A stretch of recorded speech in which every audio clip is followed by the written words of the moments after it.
법사위가 발칵 뒤집혔습니다. 임명 안 될 걸 알면서 후보를 던져놨다며 여당 의원이 대법원장을 향해 깽판이라 했습니다. 그 현장 그대로 보시겠습니다. 그 다음에 난생 처음으로 저렇게 정치적인 모습을 보이는 대법원장, 그리고 그런 행위들을 보는데 국민의 대표기관 입법부가 가만히 있을 수는 없는 겁니다. 사법부의 독립을 대법원 얘기하지만 오히려 너무나 정치적으로 행동하는 대법원장으로 인해서 대부분의 사법부 종사자들, 천사님들이나 이런 분들이 자존심을 잃게 되고 이런 사태가 벌어지고 있지 않습니까? 사법부는 국민의 것이죠. 대법원장 개인의 것이라고는 생각하지 않습니다. 맞습니까? 맞습니다. 그런데 그런 상황에서 집권 여당이 왜 사법부를 흔들려고 하겠습니까? 오히려 사법부가 흔들리는 사법부를 바로잡기 위해서 이런 질의도 하는 것이고 질책도 하는 것입니다. 저는 이게 좀 시체말로 이런 표현 써서 미안합니다만 깽판 친 거라고 생각합니다. 깽판. 행정처장님 아까 답변에서도 말씀하셨지만 임명이 안 될 거라고 예상하시잖아요. 그죠? 그렇게 대답하시지 않습니까? 임명 안 될 거다. 근데 던져놨잖아요. 그렇게 단정할 수는 없습니다. 아니요, 그렇게 말씀하셨어요. 임명이 안 될 거라고 생각한다고 말씀하셨습니다. 한번 찾아보세요. 그런데 그걸 알고서 대법원장도 마찬가지로 그렇게 생각하고 있을 겁니다.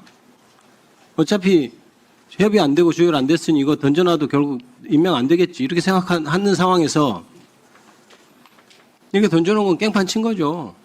그래, 난 모르겠고 협의고 뭐고 모르겠고 알아서 해라. 이게 대법원장이 할 일입니까? 뻔히 임명 안 될 거를 왜 던져놓습니까? 그리고 아까 우리 존경하는 박현태 의원께서 말씀하셨지만 그 제청된 4명 외에서 지금 하라고 누가 얘기하고 있는 것도 아니고 그 4명 중에 의견이 지금 조율이 안 돼가지고 하는 것을 굳이 어떤 사람 꼭 해야 되겠다 서로 무슨 기싸움 하듯이 해가지고 예? 만약에 저는 청와대에서 어떻게 얘기했는지 잘 모르겠습니다. 저는 안 들어봐서. 그런데 가서 청와대에서 누구를 좀 희망했다고 칩시다.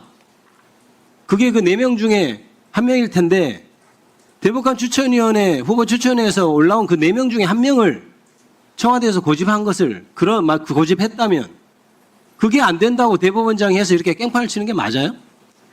그게 대한민국의 최후의 보루, 그러니까 어떤 법적인 불안정이 있을 때 잡아주는 역할을 하는, 안정적이어야 하는 대법원이 할 일입니까 이게?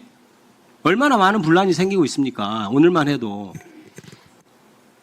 그래서 저는 부적절하다고 생각합니다. 저는 그래서 차제에 이런 재청권이 필요한가? 이런 생각이 듭니다.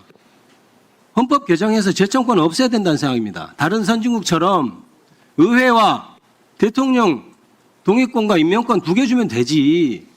서로 협의 잘하라고 그것을 믿고 두었던 규정, 재청권, 임명권 이거 굳이 둘 필요 있나? 이렇게 민주적 정당성이 떨어지는 대법원장이 한 재청권이 임명권을 형해화하게 되는 그런 상황이 벌어질 수 있는데 왜 재청권을 둬야 되지? 이런 생각이 듭니다. 그리고 사죄의 말씀을 아까 드렸다고 했는데 전화해놓고 그냥 의견 물은 거면 왜 사죄의 말씀을 드렸습니까? 잘못한 것도 없는데. 행정처장님 잘못한 거 없다고 계속 했잖아요. 근데 나중에 사죄하셨다면서요. 전화한 사람한테. 본인이 생각해도 청장님 생각해도 잘못했으니까 사죄를 하는 거예요. 혹시나 문제 될까 봐. 나중에 전화 또 했을지도 모르겠습니다. 해서 이거 이런 거 그런 뜻이 아니고 이렇게 얘기했겠죠. 뻔합니다. 그게 일종의 조리 같은 겁니다. 그랬을 것이다. 저는 그렇게 예상합니다. 그러니까 사죄의 말씀이라고 해서 했겠죠. 저는 이 4명에 대해서 다시 이것을 후보자를 유지하는 게 맞냐라고 물어본 것 자체가 부적절하다고 얘기하는 것은 뭐냐면 그때 청거된 사람이 국민이 청거해가지고 된 사람이 39명이었어요. 여러 명 중에서 39명이 자 내가 그러면 한번 검증해 보십시오. 국민검증해봐 좋습니다라고 동의한 사람이 39명이었어요. 그 4명은 그 39명에 들어간 겁니다. 그때 이미 그 4명은 나 대법관 후보 한번 돼보고 싶어요라고 결정을 했던 사람이에요.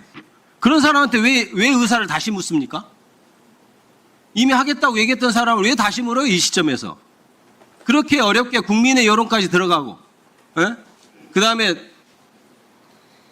그리고 대법원장이 다 임명하는 10명 중에 대법원 대법원장에 영향력이 끼친 사람이 6명이 임명됩니다. 나머지는 당연히 4명의 당연직이고. 그런 상태 애초에 그럴 거면 애초에 걸러내지 그랬어요. 마음에 안 든 사람이 있으면은 왜 이런 분란을 일으키는 겁니까? 저는 그래서 이것이 혹시나 정말 누가 나 탄핵해보라고 함정을 빠뜨리는 건 아닌지, 아니면 4명한테 물어봐가지고 동의 안 하니까 어차피 임명 안 될 사람 추천해가지고 임명 안 되게 해서 다시 원래 의도대로 대법관 후보 추천에 새로 뿌리는 우회적인 방법으로 하고 있는 것은 아닌지, 그래서 국민의 피해는 아랑곳하지 않고 깽판을 치고 있는 것은 아닌지, 그래서 목적 달성을 해서 대법관 후보 추천위원회가 다시 열리면 결국 우리 뜻대로 됐다라고 회심의 미소를 지으려고 하는 건 아닌지, 그런 의심을 하는 겁니다. 답변해 보세요. 그게 법원에 어떤 도움이 되겠습니까? 저는 그렇게 하는 건 법원에 전혀 도움이 안 될 것 같습니다. 제 생각에는. 예, 수고하셨습니다. 다음은 국민의힘 김민전 의원님 질의해 주세요. 우리 여당 의원님께서 깽판이라는 단어를 계속 쓰시는데요. 저는 깽판이 아니라 억가가 아닌가 이런 생각을 했습니다. 왜 만나지 않고 일방적으로 임명 제청을 했느냐, 서면 제출을 했느냐 이렇게 얘기했는데 만나달라고 해도 안 만나줬다라고 하는 것이고요. 왜 서면 제출을 했느냐, 안 하면 이거 직무유기로 탄핵하겠다. 이거 이미 8월 7일에 기자회견을 했습니다. 이렇게 몰아붙이지 안 하고 있을 수도 없게 만들었다. 이런 생각을 하게 되고요. 그렇게 보면 이것은 깽판이 아니라 억가다. 이렇게 얘기를 드리겠습니다. 제가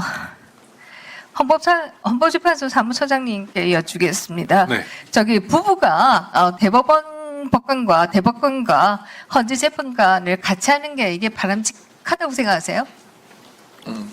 법적으로야 제한 요소가 없습니다. 그렇지만 법감정이나 이런 부분에 있어서 각기 다양한 생각은 할 수 있을 것 같긴 합니다. 그렇죠. 이 최고법원에 있어서의 법관의 구성이라고 하는 것은 우리가 구성이 결국 존재가 의식을 구속하기 때문에 존재의 다양성이 중요하다 이렇게 얘기할 수 있을 텐데요.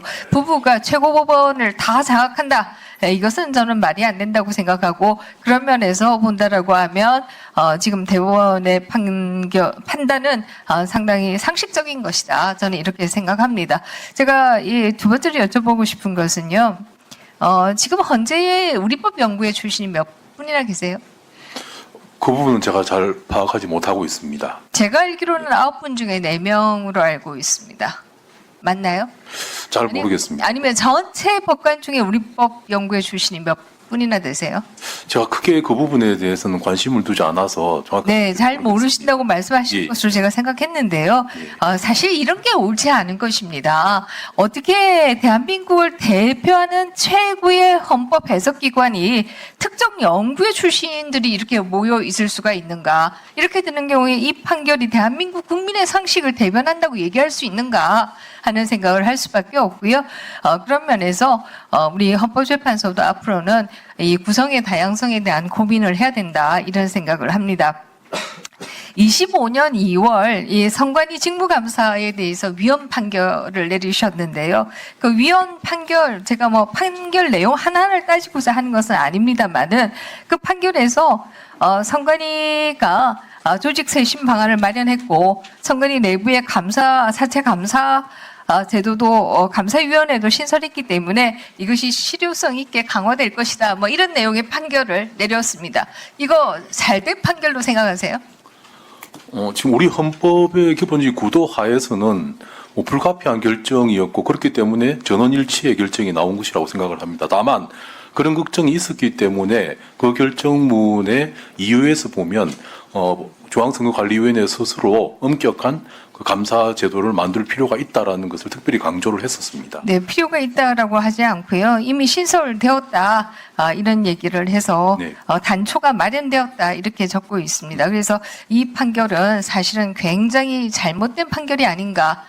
왜냐하면 6.3 지방선거에서 보다시피 선관위는 그 문제가 하나도 해결되고 있지 않았다 이런 것이고요. 더 중요한 것은 이 판결로 인해서 감사원이 감사했던 약 800여 건의 선관위 관련된 지적사항이 다 없는 것이 돼버렸습니다. 그래서 선관위 스스로가 해고하고 징계했던 선관위 전직 직원들이 지금 재판에서 승소하고 있는 거 아시죠? 네, 언론 보도를 봤습니다. 네. 그래서 그분들이 이제 다 돌아오게 생겼다. 이렇게 본다라고 한다면 이 헌법 판결이 얼마나 중요한가 이런 생각을 다시 한번 하게 되고요. 최근에 비례대표 이 봉쇄 조항에 대해서도 이 봉쇄 조항을 완전히 없애야 된다라고 하는 위헌 판결을 내리셨는데요. 이것도 제가 시간이 많지 않아서 그냥 얘기 드리면요. 국제적으로 뭐 독일 등 대부분의 국가들이 5%이고요. 우리가 3%였는데 그것도 많은 편이 아니었습니다. 높은 편이 아니었습니다. 그리고 완전히 봉쇄 조항을 없앤다라는 찾아보기 어렵습니다. 이렇게 본다라고 하면 선관위의 판결이 지나치게 정규 분포 내에 있는 것이 아니라 어느 한쪽으로 쏠려 있다. 이렇게밖에 생각할 수 없는 것이 아닌가 이런 생각이 드는데요. 14초 남았습니다. 말씀해 보시죠. 네, 어원대항시 국가는 봉쇄 조항이 반드시 필요하겠지만 우리 같은 경우에는 대통령제 중심 국가이기 때문에 봉쇄 조항의 의미가 그것보다는 더 약하지 않는가라는 것이 네, 대통령 중심제 아니고요. 대통령제입니다. 네, 대통령 중심제 아니고요. 네, 대통령제입니다. 네, 그렇습니다. 예, 수고하셨습니다. 더불어민주당의 김남희 의원님 질의해 주십시오. 네, 노경필 행정처장님께 질의드리겠습니다. 네, 소년법 제32조는 1호 보호자 감호 위탁부터 10호 장기 소년원 송치까지 보호 처분을 두고 있죠. 예. 네, 그 중에서도 6호 처분은 사회 내 처우와 소년원 송치 사이의 중간 처우로 아동복지법상 아동보호 치료시설에 6개월간 감호 위탁하는 처분입니다. 알고 계시죠? 맞습니다. 예. 네, 그런데 이 중간 다리가 잘 운영되고 있지 않습니다. 시설이 없어서, 자리가 없어서 소년원으로 가는 아이들이 있습니다. 최근 언론 보도 내용입니다. 6호 처분이 적합하다고 판단되는 보호소년도 시설에 자리가 없어서 소년원 송치 처분을 하는 경우가 적지 않습니다. 현장에는 여자 보호소년은 더 절박하다 합니다. 서울가정법원이 이용할 수 있는 여자 6호 기관은 2곳뿐, 가장 시급한 과제로 뽑았습니다. 노경필 법원 행정처장님, 지금 말씀드린 현장의 목소리 알고 계시나요? 예, 알고 있습니다. 예. 네, 소년법상 보호 처분은 2020년 25,579명에서 2024년 39,989명으로 꾸준히 늘고 있습니다. 그런데 6호 수탁기관은 2026년 5월 기준 16개, 정원이 588명뿐입니다. 늘어난 아이들을 시설이 감당을 하지 못하고 있고요.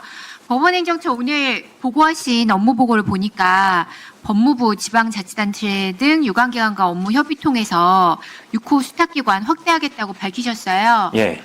네, 잘 진행되고 있습니까? 지금 열심히 노력하고 있습니다. 특히 이게 지금 지방자치단체 보조금 지원 대상이어서 자원이 부족한 상태입니다. 그래서 이걸 국고 지원 상태로 바꿔서 국고에서 충분한 지원이 좀 되는 그런 국고 보조 사업이 되기를 지금 노력 중입니다. 네, 아이들이 자리가 없어서 소년원에 보내지는 일이 있어서는 안 되겠죠? 맞습니다. 네, 필요한 제도 개선을 위해서 노력해 주시기 바라고요. 그리고 시설 부족 문제뿐이 아닙니다. 6호 처분으로 아동보호 치료시설에 입소한 832명 중 중학교 재학생이 406명, 고등학교 재학생이 201명이었습니다. 76.4%가 학교에 다니던 학생들인데요. 소년원의 경우에는 학적 유무에 따라 시설을 달리 배정하고 학적에 있는 소년은 보호소년 등의 처우에 관한 법률 28조부터 42조 3에 따라서 소년원 내에서 외부 학교와 동일한 교육을 받습니다. 맞습니다. 네, 그런데 6호 위탁시설 아동의 경우에는 시설 내 교육을 받을 수 있는 법적 근거가 없어요. 그렇습니다. 예. 네, 그래서 위탁 학생으로 지정되어 원적교 출석만 인정될 뿐 실질적인 교육은 사실상 방치되고 있습니다. 예, 큰 문제입니다. 네, 그 아이들이 좀 재범 예방이나 퇴소 후 학교 적응, 사회 적응을 위해서는 제대로 된 교육이 필요하다고 보는데 어떻게 생각하세요? 맞습니다. 그 더 심한 7호, 8호, 9호도 학력이 인정이 되는데 6호 처분만 인정 안 되는 점 문제가 크게 있습니다. 네, 교육부와 잘 협의해서 네. 아이들이 적절한 교육을 받을 수 있도록 해야 되지 않겠습니까? 맞습니다. 예. 네.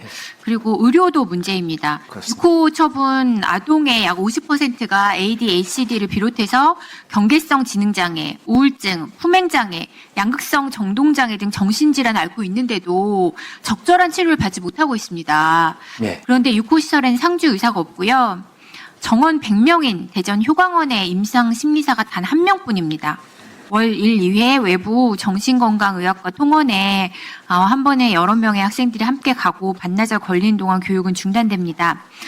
소장님, 현장에서는 의사가 정기적으로 방문할 수 있는 시스템 또는 의사가 상주할 수 있는 시스템이 필요하다는 요구가 굉장히 강한 걸로 알고 있는데요. 필요한 제도 개선 추진해야 되지 않겠습니까? 맞습니다. 이게 이제 저희 보건행정처만 독자적으로 하기는 어렵고 기획예산처나 보건복지부, 법무부 등 관련 기관들과 협의체를 구성해서 충분한 논의 끝과 시행돼야 한다고 생각합니다. 네, 좀 적극적으로 해주시기 바라고요. 대한민국 모든 아동 청소년 배울 권리, 치료받을 권리 가지고 있습니다. 잘못이 있더라도 아이의 배움과 치료, 다시 살아갈 기회까지 빼앗아서는 안 됩니다. 보호처분의 목적은 아이를 포기하는 것이 아니라 다시 사회로 복귀할 수 있도록 돕는 것입니다. 잘못을 저지른 아이에게 필요한 것은 배제와 포기가 아니라 다시 배울 기회와 치료받을 기회, 그리고 다시 시작할 기회입니다. 국가가 끝까지 책임져야 하고요. 부처 간 긴밀한 협의 잘 진행하셔서 소년 보호 처분이 이름뿐인 보호가 아니라 아이들의 삶을 바꾸는 실질적인 보호가 될 수 있도록 만전을 기해 주시기 부탁드립니다. 예, 알겠습니다. 의원님의 말씀 잘 해서 열심히 제도 개선에 노력하겠습니다. 네, 이상입니다. 네, 수고하셨습니다. 다음은 더불어민주당 김동아 의원님 질의해 주십시오. 네, 우리 박정훈 국방부 조사본부장님. 네, 나와주시겠습니다.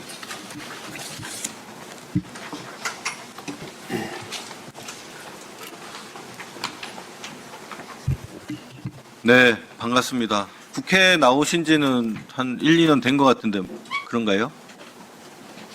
이제 그 정도 된 것 같습니다. 네. 최근 언론 보도를 보니까 김계환 전 사령관하고 문현철 전 해병대 사령부 방첩 부대장의 통화 녹취록을 보면 당시 VIP 경로와 관련된 조직적 은폐 정황이 드러나고 있는 상황이 보입니다. 우리 김계환 사령관이 최 해병 순직 한 달 후인 2023년 8월 18일 통화에서 이 새끼 박정훈 단장을 당시 단장을 의미합니다. 녹음 파일 하나도 없어요. 있으면 진작 카드 냈는데 지금 정훈이가 의지하고 있는 건 땡땡 하나입니다. 라고 대화했습니다. 이런 기사 보신 적 있습니까? 예, 언론 통해서 봤습니다. 당시 이런 내용을 보면 VIP 경로가 외부에 알려질 것을 우려해서 녹음이 없다는 점을 지금 박정훈 당시 대령이 녹음이 없다는 점을 이용해서 사건을 덮으려고 했다라고 보이는데 어떻게 보십니까? 저는 처음부터 같은 말씀을 드렸는데 대통령의 경로는 당시에 명확하게 김계환 사령한테 들은 게 확실하고 이후에 일어났던 일련의 제가 직무 배제된 다음에서의 은폐 행위 등등에 대해서는 제가 알지 못했던 부분인데 이번 언론 보고는 네. 알게 됐습니다. 최근 종합특검 수사 과정에서 김계환 사령관뿐만 아니라 방첩사가 직접 나서서 박정훈 당시 단장의 모친까지 사찰한 정황까지 확인된 것으로 지금 나왔습니다. 특검은 방첩사가 박정훈 준장에 대한 동태 파악을 하는 과정에서 박정훈 어머니가 최상병 유족과 접촉 시도 중이라는 동향 보고를 작성한 정황까지 확인됐습니다. 이렇게 당시 가족까지 사찰한 정황이 있는데 이거에 대해서 좀 어떻게 생각하십니까? 명백히 불법적인 행위이고 잘못됐다고 생각합니다. 그래서 지금 국방부에서 방첩사 해편도 이제 그러한 불법적인 행위를 두 번 다시 하지 못하게 하는 일환이라고 생각합니다. 네, 지금 최근에 임성근 사단장 항소심 징역 3년 선고되신 거 아시죠? 네, 알고 있습니다. 결국은 단장님이 생각했던 대로 정의가 구현되는 그런 장면이라고 저는 생각됩니다. 우리 박정훈 본부장님 이 자리에서 국민들께 마지막으로 하고 싶은 말씀 혹시 있으십니까? 3년이라는 시간이 걸리긴 했지만 비록 더디지만 사필 규정 모든 것이 정의롭게 바로 잡혀가는 모습에 희망을 가지고 있고 끝까지 일들이 다 잘 정리되기를 바랍니다. 그 힘이 결국은 국민들이 많이 관심을 가지시고 지지해 주시고 응원해 주셨던 그 덕이라고 생각합니다.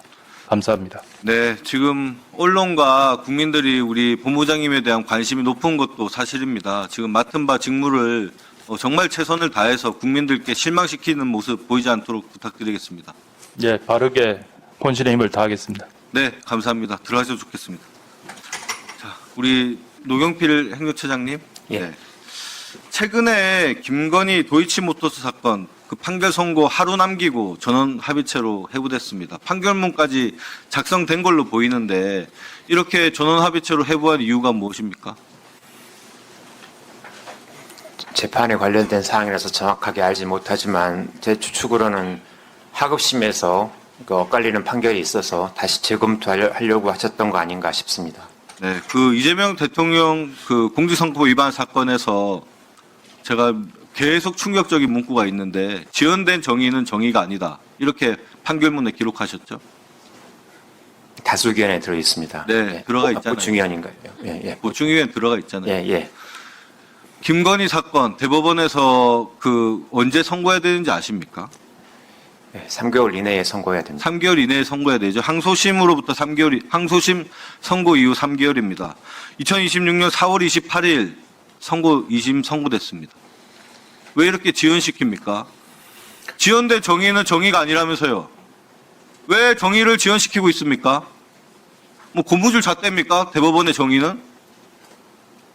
자기 마음대로 이때는 정의라고 해서 9일 만에 선고하더니 지금 전원 합의체 해부되고 지금 한 달 정도 돼가는데 아직도 선고 안 하고 있습니다. 이미 판결문까지 작성돼 있던 사건을. 이 사법부에 신뢰가 있겠습니까? 국민들이. 한번 답변해 보세요. 재판에 관련된 사항이라서 제가 정확하게 알지를 못합니다. 행정처장은 재판 부분에 대해서는 관여하지 않습니다. 그래서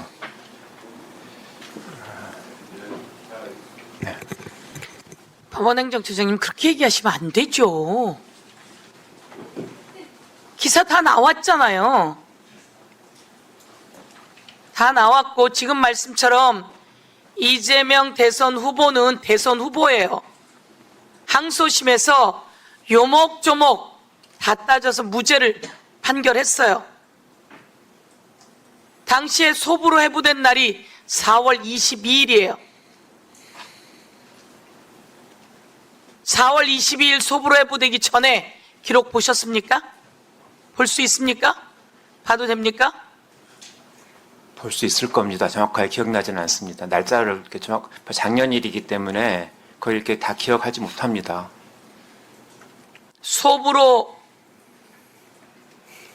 소부에 배당이 됐어요. 4월 22일에. 그 전에 기록을 볼 수 있습니까? 볼 수 있습니다.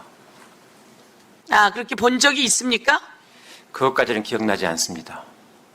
그 전에 본 적이 있습니까? 기억나지 않습니다. 기억나지 않는 게 아니라 없지요. 천대엽 법원행정처장도 배당되기 전에 기록을 본 적은 없다고 이야기했어요. 4월 22일 날 소부에 배당이 됐는데 그 전에 기록을 보지 않죠. 상고 이유서가 들어오기 전에 기록을 봅니까? 의견서. 4월 22일 날 배당이 되고 4월 21일 날 이재명 피의자 쪽에서 이재명이라고 해야 됩니까? 쪽에서 상고 이유 의견서를 넣습니다. 4월 22일에도 넣습니다. 그런데 여러분은 4월 22일 날 소부에 배당됐는데 그날 전원합의체하고 딱 이틀 뒤 4월 24일 날 표결했습니다. 그러면서 쓰여진 말씀이 지연된 정의는 정의가 아니다. 그래서 우리 빨리 한다라고 했으면 근데 왜 지금은 지연하냐고요? 잣대가 같아야죠. 그 얘기를 하는 거잖아요. 그럼 그거는 틀렸다라고 말씀을 하셔야죠.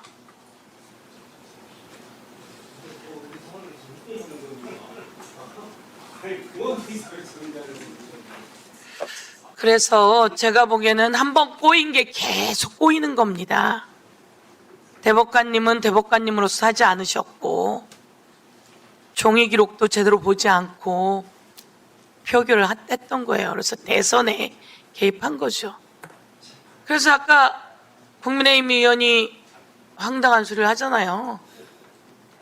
그런데 대선에 끼어들면 안 돼요. 법원은 정책 개입하면 안 되고 다 기록으로 남아 있는 거예요. 여러분이 그렇게 끼시면 안 되는 거죠. 그땐 지연된 정의는 정의가 아니다라고 넣어 놓으셨으면 이번도 똑같잖아요. 김건희는 선거 하루 전에 전원합의체로 끌어올려 버리고, 그리고 이상민은 선거 7일 앞두고 끌어올리고, 선거가 아니라 기간이 3개월 내로 선거가 끝내야 되면 7일 남겨놨고, 그렇죠? 그래서 이런 부분에 대해서 헌법이 못하게 하고 있지 않습니까? 헌법이 못하게 하고 있는 걸 알면서 왜 보험 공개를 냅니까? 헌법을 보십시오. 그래서 잣대가 이때 저때 다르시면 안 돼요. 특히 법관은. 그렇죠? 그 말씀을 다시 한번 드립니다. 다음은 진보당의 손소리 의원님 질의해 주십시오. 네. 김호철 감사원장님. 예. 그 국정조사 후속 조치 TF요. 지금 기한이 정해진 게 없는 겁니까? 이제 조사가 마무리 단계에 있고요. 조만간 끝일 예정입니다. 제가 처음에 알기로는 7월 10일까지가 마감 기한이 있었던 걸로 아는데요. 그러지 않았습니까? 1차적으로 기한을 정했었는데요. 네. 그 통계감사의 피감사자 면담의 필요성이 여겨져서 피감사자들에 대해서 면담 희망 의사를 확인하고 모두 한 114명 정도 되는데요. 면담 희망 의사를 좀 확인하고 또 폭넓고 깊게 좀 듣느라고 시간이 걸렸고, 네. 그 조사의 대상은 강압감사 또 증거의 부정합과 관련된 거기 때문에 예. 이번에 새로 조사의 대상이 되는 피조사자에 대해서 또다시 강압감사 논란이 있어서는 안 되겠다는 차원에서 피조사자에 대한 권익보호 차원에서 그분들의 절차를 잘 보장하다 보니까 네. 시간이 좀 더 필요하게 되어서 기한을 좀 연장하게 되었습니다. 원래는 7월 10일까지가 맞는데 연장을 하게 된 거. 왜냐면 제가 물어봤는데 사유를 잘 못 들어서요. 그럼 네. 114명 가량에 대해서 추가 면담 네. 이 필요해서 당초에 연장한 통계감사 피감사자들에 대한 면담을 실시하게 되었고요. 면담이 그럼 어느 정도 진행돼요? 희망자에 한해서 면담을 했고 그 면담은 다 마친 걸로 보고받았습니다. 현재 면담 다 마쳤습니까? 그러면은 마무리 시점을 지금쯤이면 예측하실 수 있겠네요. 예, 조만간 마무리될 수 있을 것 같습니다. 조만간이 어느 정도일까요?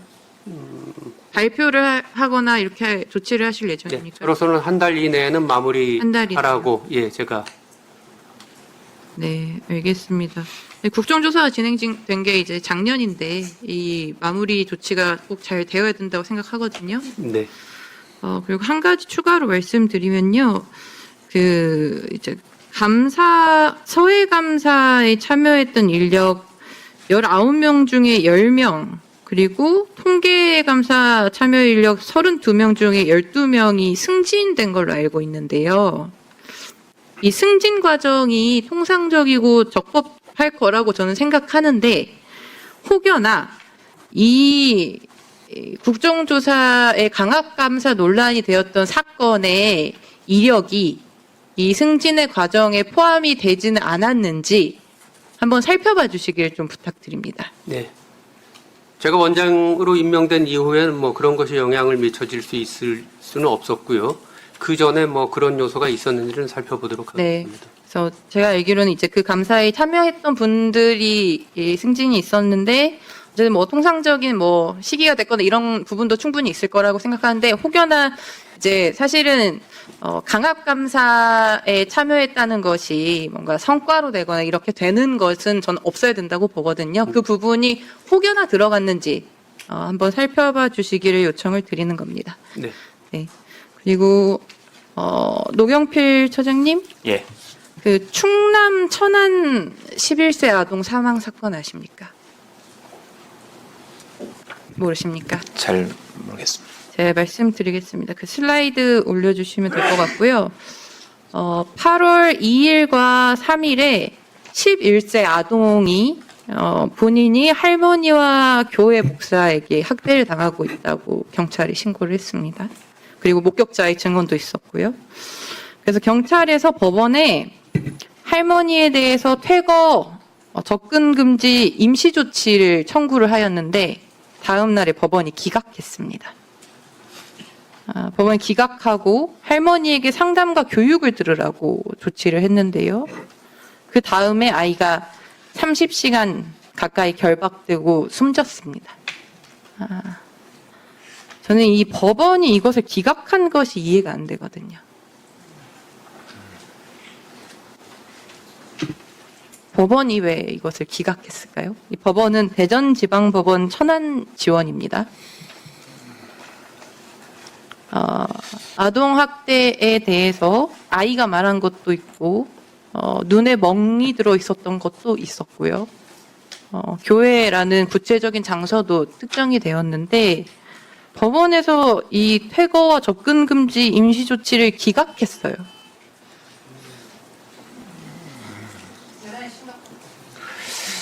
예. 대전지방법원 천안지원이 왜 이렇게 판단했는지 보고 들으셔야 돼요. 예, 알겠습니다. 확인해서 알려드리도록 하겠습니다. 이 사건에 대해서 잘 모르시는 거죠? 예, 제가 지금 잘 법원에서 기각을 해서 살릴 수 있는 기회. 확인해서 조치하도록 하겠습니다. 네, 수고하셨습니다. 다음은 더불어민주당 김용민 의원님 질의해 주십시오. 네, 법원행정처장님. 예. 대법원장 왜 안 왔습니까? 사법개혁을 응원하신다면 구독과 좋아요로 힘을 주세요.